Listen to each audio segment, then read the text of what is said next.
Okay, today we're talking about writing the essay for the case study. And there's a practice case study essay that you will do for your second study guide. The documents are now available here on Blackboard where it says Case Study Documents for Study Guide 2. And if you open that up, you will get this, which talks about a fourth grader Ramon. And I'll let you read through the documents, but there are total of 4 pages related to him. So when you're writing the case study, here's what RICA is asking you to do. And it says right here,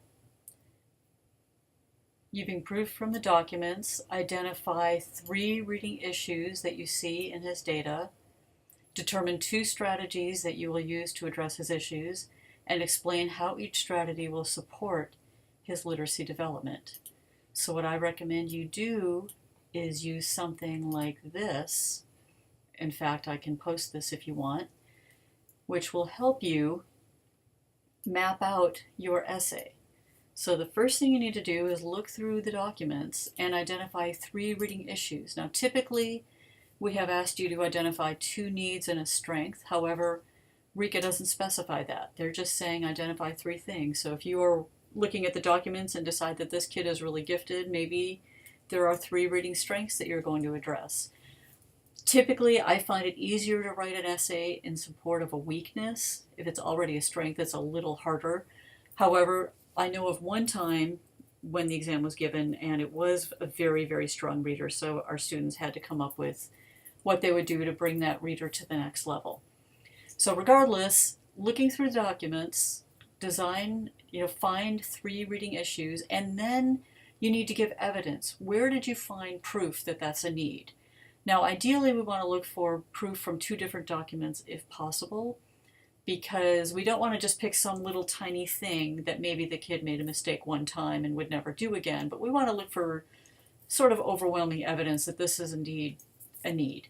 So if you can, find evidence from 2 documents. If not, but there's overwhelming proof in one document, use that. So for each issue, provide evidence from documents. And then you only need to do 2 strategies to address this child's needs.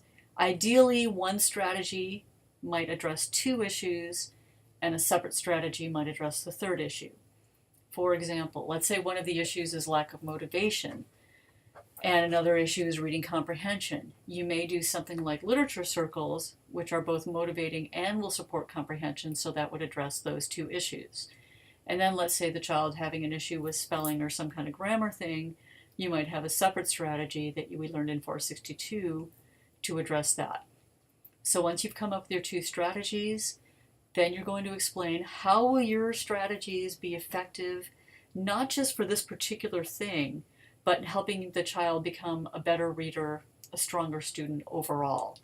So we're looking back globally. Once this child has learned this strategy, he will be able to apply it in multiple contexts in the future. So remember, the effectiveness statement can really sell the essay. If your strategy isn't that strong, but you explain why it would be effective, I found as someone that graded RICA, that made a big difference.